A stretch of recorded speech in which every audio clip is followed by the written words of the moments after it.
एक समय की बात है जब ऋषि मुनियों ने यह जानने का निर्णय लिया कि त्रिदेवों यानी ब्रह्मा, विष्णु और महेश में से सर्वश्रेष्ठ कौन है। इस बात का पता लगाने की जिम्मेदारी भृगु ऋषि को दी गई। भृगु ऋषि इस बात का पता लगाने के लिए सबसे पहले ब्रह्मालोक गए और वहां पहुंचकर ब्रह्मा देव की परीक्षा लेने लगे। उन्होंने सीधे क्रोध में पूछा, आपने मुझे प्रणाम क्यों नहीं किया।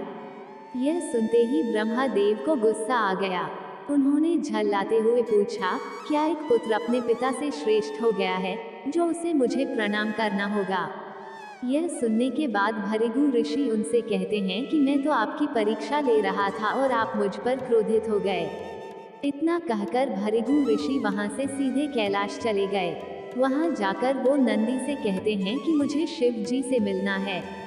नंदी ने ऋषि को जवाब देते हुए कहा, मैं भगवान शिव का ध्यान भंग नहीं कर सकता है। ऐसा करने पर भोलेनाथ क्रोधित होंगे। नंदी का जवाब सुनकर भृगु ऋषि खुद ही शिव जी के ध्यान को भंग कर देते हैं। शिव जी का ध्यान भंग होने पर वो भी गुस्सा करते हुए भृगु ऋषि को भस्म करने की बात कहते हैं। तभी माता पार्वती उन्हें रोकती हैं और ऋषि मुनि को क्षमा करने की प्रार्थना करती हैं। शिव जी के गुस्से को देखने के बाद भृगु ऋषि कैलाश से सीधे वैकुंठ चले जाते हैं। वहां वो देखते हैं कि भगवान विष्णु आराम कर रहे हैं और माता लक्ष्मी उनके पैर दबा रही होती हैं। उसी वक्त भृगु ऋषि सीधे विष्णु भगवान की छाती पर पैर से प्रहार कर देते हैं। इस प्रहार से भगवान विष्णु की नींद खुल जाती है और वो भृगु ऋषि से प्यार से पूछते हैं, हे ऋषिवा, मेरे कठोर शरीर से कहीं आपके कोमल पैर को चोट तो नहीं लगी? अगर लगी होगी तो मुझे क्षमा कर दें। यह सुनते ही ऋषि प्रसन्न हो जाते हैं और समझ जाते हैं कि भगवान विष्णु ही त्रिदेवों में सर्वश्रेष्ठ हैं। माँ लक्ष्मी भी ये सब होते हुए देखती हैं। वो गुस्से में कहती हैं, नाथ, उन्होंने आपको पैर से मारा और आप इस तरह प्रेम भाव दिखा रहे हैं।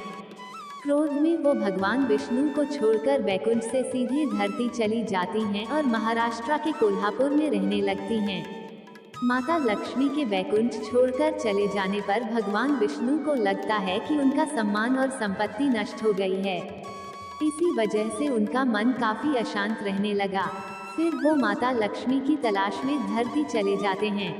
धरती जाकर भगवान विष्णु श्रीनिवास नामक व्यक्ति बनकर माता लक्ष्मी को ढूंढने लगते हैं। माता लक्ष्मी को ढूंढते ढूंढते वो वेंकटाचल पर्वत क्षेत्र में स्थित बकुलामाई के आश्रम पहुंच जाते हैं। वहां बकुलामाई ने उनका आदर पूर्वक स्वागत किया और उन्हें आश्रम में ही रहने के लिए कहा। उस आश्रम में भगवान आराम से श्रीनिवास बनकर रहने लगे। कुछ दिन बाद वहां एक हाथी आ जाता है जो सबको परेशान करता है। यह देख श्रीनिवास धनुष बाण लेकर हाथी की ओर दौड़ते हैं। उन्हें आता देख हाथी डरकर घने जंगल में भाग जाता है। श्रीनिवास उस हाथी का पीछा करता हुए थककर एक सरोवर के पास पेड़ की छाया में आराम करने लगते हैं और कुछ ही देर में उन्हें नींद आ जाती है। नींद में वो कुछ युवतियों का शोर सुनते हैं जिससे उनकी नींद टूटती है। आंखें खोलते ही वो खुद को 5-6 युवतियों से घेरा पाते हैं।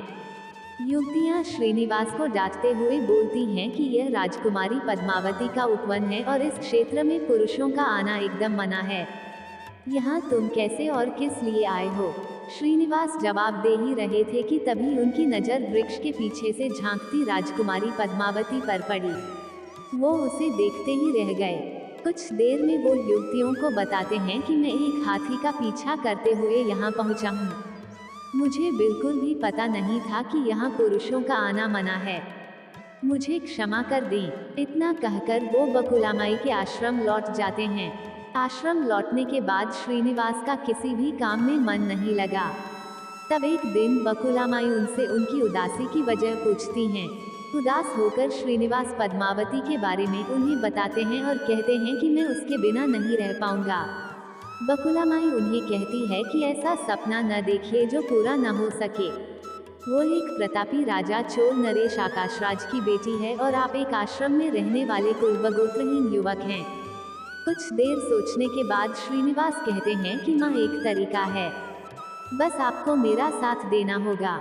बकुलामाई श्रीनिवास का प्यार देखकर हाँ कह देती हैं। दूसरे दिन श्रीनिवास ज्योतिष विद्या में निपुण औरत का वेश धारण करके राजा आकाश के नगर नारायणपुर पहुंचते हैं। उनकी विद्या की वजह से हर तरफ उनकी चर्चा होने लगती है। होते होते एक दिन राजा ने उन्हें अपनी बेटी पद्मावती का हाथ देखने के लिए श्रीनिवास को अपने महल बुलवाया। वहां पहुंचकर उन्होंने राजकुमारी के हाथों की रेखा देखी और कहा कि कुछ दिन पहले एक युवक से वन में तुम्हारी मुलाकात हुई होगी। पद्मावती ने जवाब में हाँ कहा। महिला बने श्रीनिवास ने कहा कि उसी युवक के साथ तुम्हारा विवाह होगा। तभी पद्मावती की मां धरना देवी उनसे पूछती है कि यह कैसे होगा। तब ज्योतिष औरत कहती है कि यह इसके भाग्य में लिखा है और ग्रह यह कहते हैं कि एक औरत उसके लिए आपकी बेटी का रिश्ता मांगने आएगी। 2 दिन बीतने के बाद बकुलामाई एक तपस्विनी बनकर राजमहल गई और अपने युवा पुत्र के लिए पद्मावती के रिश्ते की बात की। तभी राजा आकाश बकुलामाई को पहचान जाते हैं और उनसे पूछते हैं कि वो युवक कौन है। बकुलामाई उन्हें श्रीनिवास के बारे में बताते हुए कहती हैं कि वह चंद्र वंश में जन्मा हुआ लड़का है जो मेरे आश्रम में रहता है और मुझे मां मानता है। राजा उनकी बात सुनने के बाद बकुलामाई से सोचने के लिए कुछ दिन मांगते हैं। फिर राजा ने अपने राजपुरोहित को बुलाकर इस बारे में चर्चा की। सब कुछ जानने के बाद राजपुरोहित श्रीनिवास के बारे में पता लगाने में जुट जाते हैं। श्रीनिवास के बारे में अच्छे से पता करके वह राजा को कहते हैं कि महाराज उसमें भगवान विष्णु के समान गुण हैं और आपकी पुत्री लक्ष्मी जैसी है। ऐसे में यह वर आपकी पुत्री के लिए सुयोग्य है। यह सुनकर राजा तुरंत बकुलामाई के आश्रम में अपनी स्वीकृति के साथ विवाह की लग्न पत्रिका भिजवा देते हैं। श्रीनिवास और बकुलामाई को राजा की मंजूरी से जितनी खुशी हुई उतनी ही चिंता होने लगी। दोनों के मन में होता है कि उनके पास शादी कराने के लिए पर्याप्त धन नहीं है और न ही विवाह के बाद लड़की के रहने के लिए घर। तब बकुलामाई श्रीनिवास को लेकर वराह स्वामी के पास जाकर उन्हें श्रीनिवास के शादी में खर्च के लिए धन की कमी की समस्या के बारे में बताती हैं। तब वराह स्वामी 8 दिक्पाल का आवाहन करते हैं। तभी वहां ब्रह्मा, शंकर, इंद्र, कुबेर आदि देवता प्रकट हो जाते हैं। फिर वराह स्वामी श्रीनिवास से कहते हैं कि तुम खुद ही इन्हें अपनी समस्या के बारे में बताओ। श्रीनिवास देवताओं से पूछते हैं कि मैं चोल नरेश राजा आकाश की पुत्री पद्मावती से शादी करना चाहता हूँ, पर मेरे पास शादी के लिए धन नहीं है। मुझे क्या करना चाहिए? इंद्रदेव यह सब सुनकर कुबेर से कहते हैं कि तुम शादी के लिए इन्हें ऋण दे दो। जवाब में कुबेर बोलते हैं कि मुझे ऋण देने में कोई परेशानी नहीं है, बस यह सुनिश्चित कर दीजिए कि मुझे धन वापस कब और किस तरह से मिलेगा। तब श्रीनिवास ने कहा, आप चिंता न कीजिए कुबेर देव, मैं कलयुग के अंत तक पूरा ऋण चुका दूंगा। फिर कुबेर ने देवताओं को साक्षी रखकर श्रीनिवास को ऋण दे दिया। उन पैसों से वह पद्मावती से बड़े धूमधाम के साथ शादी करते हैं। तभी उनकी शादी की सूचना लेकर नारद जी कोल्हापुर पहुंच जाते हैं और मां लक्ष्मी को सारी बातें बता देते हैं। जैसे ही माता लक्ष्मी को पता चलता है कि विष्णु जी ने श्रीनिवास बनकर पद्मावती से शादी करके वेंकटाचल पर्वत पर रह रहे हैं, तो वह उदास हो जाती हैं। कुछ ही देर में वो सीधे विष्णु भगवान से मिलने के लिए वेंकटाचल पहुंच जाती हैं। वहां वो देखती हैं कि पद्मावती बड़े प्यार से श्रीनिवास की सेवा कर रही है। मां लक्ष्मी से रहा नहीं जाता और वो उन्हें भला बुरा कहने लगती हैं। आखिर में वो पद्मावती को बताती हैं कि ये श्रीनिवास नहीं बल्कि मेरे पति विष्णु हैं। तुमने इनसे कैसे विवाह कर लिया? फिर माता लक्ष्मी और पद्मावती के बीच बहुत देर तक वाद विवाद होने लगता है। यह सब देखकर श्रीनिवास को बहुत दुख हुआ और वो वहां से थोड़ा पीछे हटकर एक पत्थर की मूर्ति बन जाते हैं। माता लक्ष्मी और पद्मावती दोनों यह देखकर बहुत परेशान हो जाती हैं और कहती हैं कि अब श्रीनिवास किसी के नहीं रहे। तभी मूर्ति से आवाज आती है, देवियों मैं हमेशा इस स्थान पर रहूंगा और मुझे लोग वेंकटेश्वर स्वामी के नाम से जानेंगे। मैं यहाँ रहकर अपने भक्तों की इच्छा पूरी करता रहूंगा।